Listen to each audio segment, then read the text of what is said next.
Regresamos en esta conversación con Rafael Correa y es uno de los temas que se está topando mucho ahora a nivel de la región también. El tema de esta naturalización de la violencia y lo que de una u otra manera nosotros advertimos con el triunfo de Bolsonaro en Brasil era esta naturalización también de los hechos del fascismo y el terror desde el Estado. Pero pasó algo en estos últimos meses y lo menciono porque tuvimos la visita conjunta que hicimos a Cristina Fernández de Kirchner hace poco en Argentina, justo días después del intento de magnicidio, ¿no? ¿Cuánto cambia? Porque parece que además la retórica discursiva, los medios de comunicación, en su lógica de minimizar o invisibilizar ciertos actos, parece que eso no fue entonces un hecho que cambia y que marca también una historia diferente de ver en América Latina el tema de la naturalización de la violencia. ¿Qué crees tú que cambió después de ese intento de magnicidio en contra de Cristina? Bueno, muy poco, pero me faltó una reflexión del primer bloque. Todo este también de OEA, ya el sistema interamericano, eso fue el sucesor del sistema panamericano, el panamericanismo, impuesto por Estados Unidos en función de sus intereses. En todo caso, todo está listo para un sistema latinoamericano. Las contradicciones no pueden ser más evidentes, más clamorosas, ¿no? Bueno, en este momento la OEA la financia todo el mundo, pero especialmente Estados Unidos. Pero en todo caso, el sistema de derechos humanos del sistema interamericano es una antología de contradicciones. La base del sistema es el Pacto de San José. Estados Unidos no ha ratificado el Pacto de San José, pero tiene la sede de la Comisión Interamericana. La Corte está en San José de Costa Rica. Aceptar los dictámenes de la Corte como vinculantes, tampoco Estados Unidos ha firmado.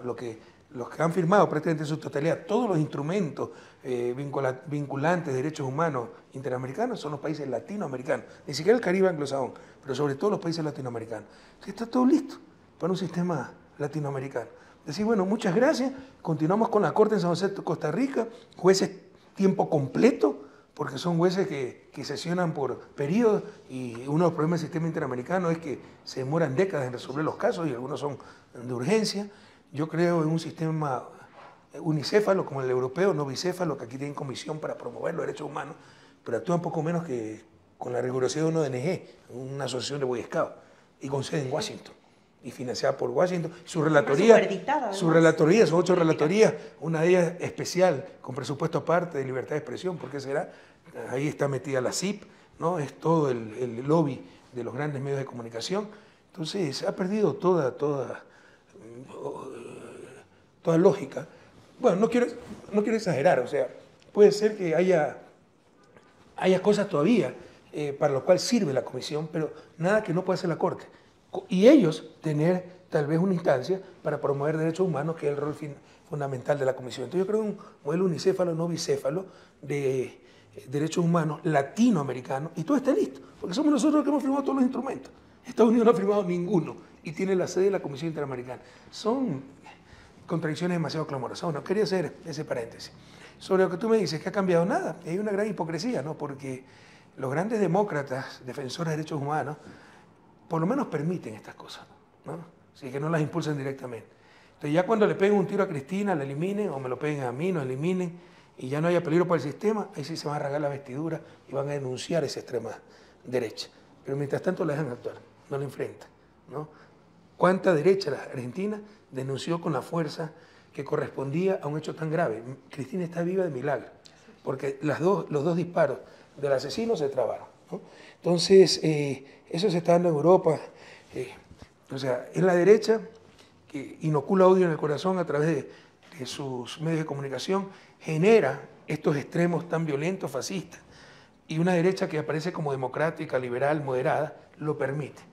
Es la política de Poncio Pilato, lavarse las manos hasta que se cumple el cometido y ahí vuelven ahí sí a defender sus valores democráticos cuando ya no hay peligro, cuando la democracia no tiene el riesgo de cambiar algo, de que cambie algo, ¿no? Entonces hay mucha hipocresía en esto y, como te decía, yo sí creo que hay una derecha brutal, fascista, dispuesta a todo, a aniquilar, etcétera, pero otra derecha que aparenta ser democrática, liberal, respetuosa de los derechos humanos, pero que utiliza esa derecha fascista para alcanzar su objetivo, para que pase el peligro y luego ahí sí nuevamente ser los grandes campeones de la democracia, de los derechos individuales, etcétera, ¿no? Pero además, la democracia liberal, que está prácticamente anclada en la democracia representativa, sirve mientras sirva a los intereses de quienes mantienen las élites. El problema de la derecha es que no tiene lealtad democrática. Ellos no creen en la democracia, creen en sus intereses como Estados Unidos.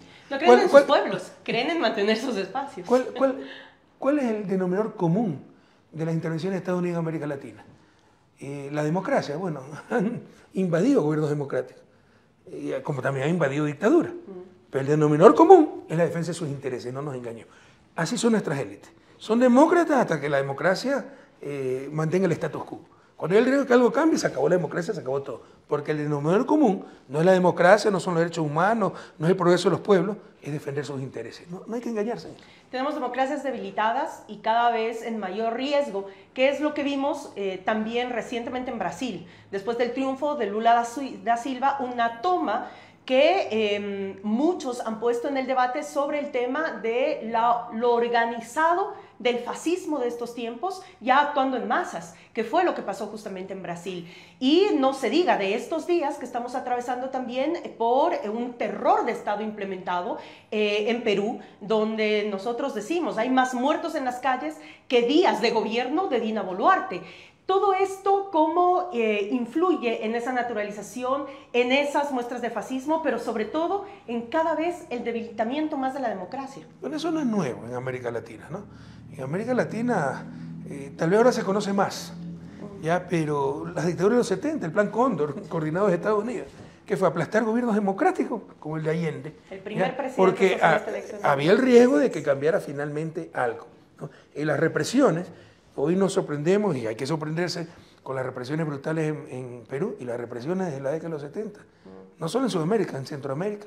Aldeas completamente arrasadas, pueblos que dejaron de existir, centenas de miles de muertos, desaparecidos, pero eran los excluidos, los marginados, los invisibilizados. Entonces, ni salían en el periódico. Entonces, no es nada nuevo en América Latina, lo que pasa es que con el avance civilizatorio es cada vez más intolerable. Y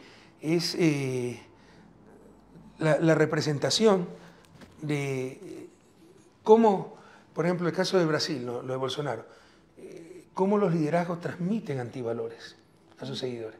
Entonces esa gente, pues viendo lo que hacía un Bolsonaro, que se jactaba de su estupidez, se jactaba de su canibalismo, primitivismo, ¿no? Entonces la gente imita eso, su comportamiento, lo que pasó con los seguidores de Trump en Estados Unidos.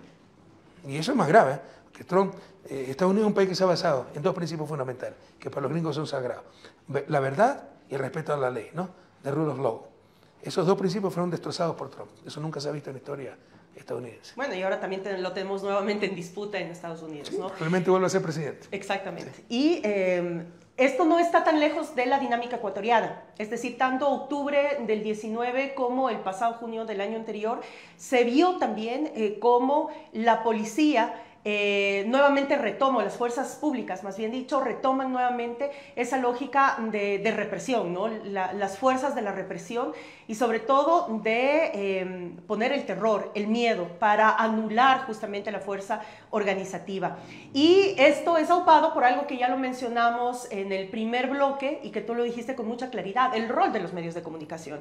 Cómo los medios de comunicación corporativistas generan justamente nuevos imaginarios en donde esto forma parte ya de los nuevos hechos de la vida de un país. En Ecuador lo estamos viviendo, en Ecuador lo vivimos, desde funcionarios del expresidente Moreno, que siguen siendo funcionarios del actual presidente Lasso, que actúan bajo esa lógica de represión, donde además la desinstitucionalización acelerada del Estado permite una violación permanente de derechos humanos, pero vimos que frente a esto entonces, frente al terror, frente a la desinstitucionalización, frente a la desesperanza de la gente, pues apareció un destello de luz. Yo decía en entrevistas internacionales en días pasadas que definitivamente el 5 de febrero iba a ser un parteaguas de la política nacional, ¿no? Entonces, ¿cómo también esa generación de ese entorno pues genera una respuesta de la gente? Y el pueblo ha sido muy claro en el Ecuador. Gaby, no idealicemos. Yo he estado en el poder y sé que las cosas no son blanco y negro, por supuesto. Hay regímenes fascistas como el de Bolsonaro, como el de Trump, como el de Perú actualmente, que reprime. Pero acuérdate, los movimientos sociales que tú tanto idealizas, lo que le hacían a nuestro gobierno. Y eran financiados por National Endowment for Democracy. Y provocaban. Nuestra policía nunca utilizó armas letales, nada, pero siempre fueron incidentes y se victimizaban, y que si moría asesinaban a un dirigente antiminero por disputa de tierra, era el gobierno criminal, y sacan una lista de supuestos muertos en mi gobierno, y si se murió de paro cardíaco también lo mató Correa por influjo psíquico. Entonces hay que tener cuidado, porque no toda organización social es buena, no toda protesta es buena. Resistían aquí en nuestro gobierno. Todo el avance que había, la equidad, etcétera, eran porque se disputaban espacios de poder y, bueno, tienes que defender algunas veces el orden público, la propiedad privada, y tienes que utilizar fuerza legítima, ¿no? Aunque nunca utilizamos nosotros fuerza letal para las manifestaciones, pues tenías que utilizar fuerza y se victimizaban. Esas cosas sí hay que rechazar también, ¿no? Sí, hemos sido muy duros y muy críticos frente a la postura de la cúpula dirigencial, que ha sido una cúpula totalmente amanuense a los gobiernos, es decir, fueron ministros y fueron parte de los gobiernos neoliberales previo a la Revolución Ciudadana. Y eso no puede tampoco invisibilizar, digamos, esas expresiones que se han dado en estos últimos años, mira, rechazando políticas neoliberales. Con la ayuda de los medios de comunicación te dan una figura autoritaria, porque te empiezan a hacer sí, por supuesto. Desgastarte. Eso le hicieron a Lula, le hicieron a Cristina, con financiamiento de National Endowment for Democracy, sí. y tienen nombres pomposos, sindicatos, redes sociales y todo eso. Hay que tener mucho cuidado, ¿no? No porque se llamen organizaciones sociales son buenas, pero por ejemplo, solo en un día de las protestas de octubre de 2019, un gobierno como el de Moreno, al cual defendía tanto la prensa por su discapacidad física, aparecía como el afable, el generoso, solo en un día votó más bombas lacrimógenas que mi gobierno en 10 años. Y no solamente a él, sino que apoyó con bombas lacrimógenas para Bolivia y ahora lo están haciendo en Perú, pueblo, ¿no? Sí, esta victoria de 5 de febrero en las seccionales ha ido más allá de todas nuestras expectativas. Ni siquiera como gobierno logramos victorias seccionales tan contundentes. Hemos roto el dominio de mi ciudad natal, Guayaquil, de más de 30 años por la derecha de la provincia del Guaya. Hemos hecho dupleta, le llamamos, ¿no? Gobierno provincial y capital provincial, 5. Hemos ganado las más pobladas del país. 3 de las 5 más pobladas prefecturas, ¿no? En Guayas y Pichincha también, capital nacional Quito, Guayaquil, el centro económico.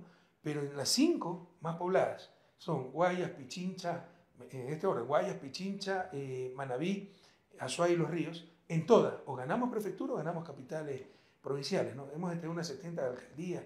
Es brutal, la victoria es brutal, es arrasadora. Le hemos ganado la consulta popular con el no, o sea, es un rechazo al gobierno total. Entonces, sí, es contundente, pero no nos engañemos también, ¿no? Es la alegría del pobre, ¿no? Nos robaron la camisa, el pantalón, la media, recuperamos la media, estamos contentos. Nunca debió pasar lo que estamos sufriendo.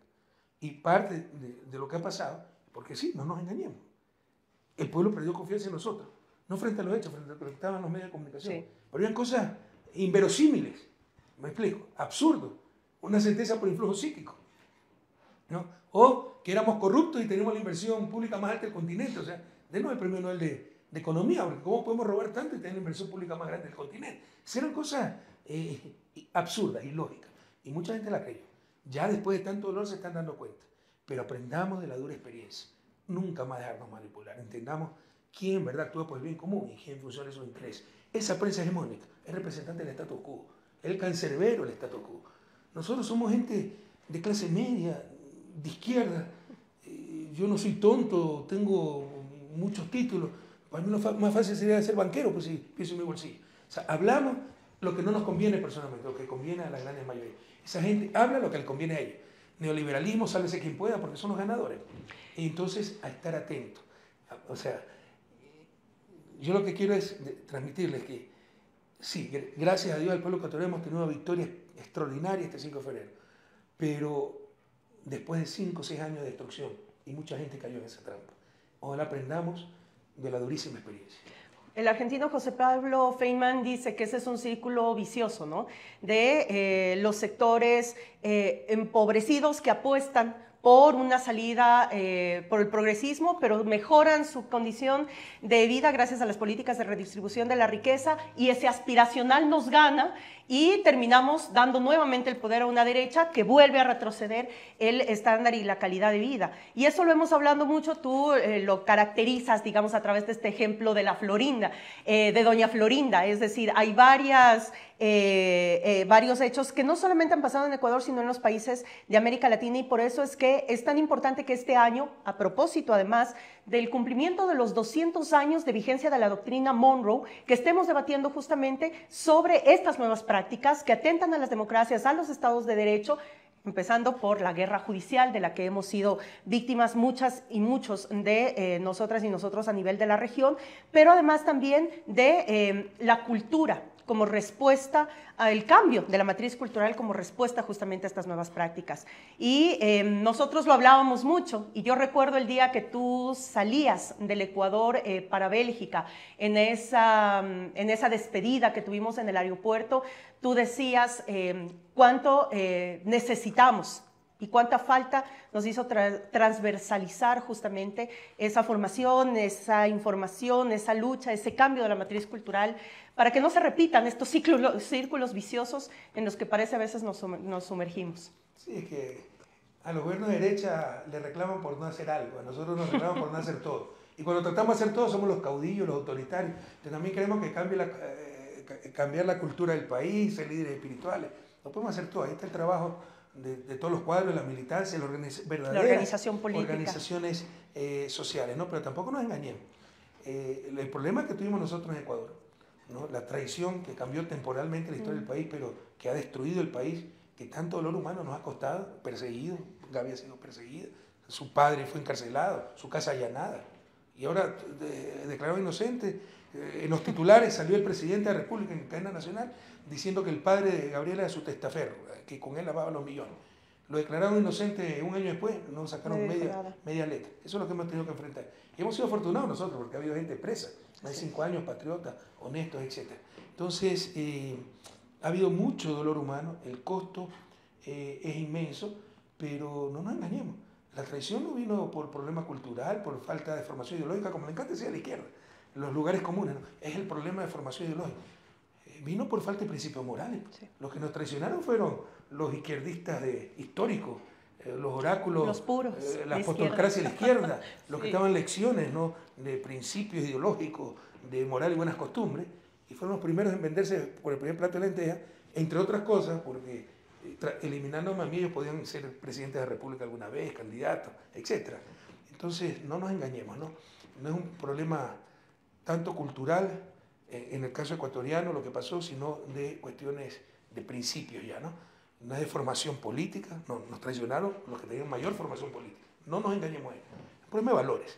En todo caso, sí, tú hablaste de mi libro, una de las claves para el desarrollo es el cambio cultural, pero cuidado, tampoco caigamos en chauvinismos y en idealizaciones, así como tenemos grandes valores culturales latinoamericanos, tenemos grandes antivalores latinoamericanos, culturales.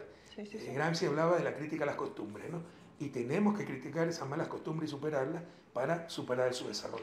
Es que es la reproducción del propio sistema, por eso acá, incluso en México, Andrés Manuel menciona tanto el tema de la revolución de las conciencias como necesario justamente para generar cambios y transformaciones más sostenibles. Pero en todo caso vamos a una nueva pausa y regresamos con nuestro último bloque, no te lo pierdas.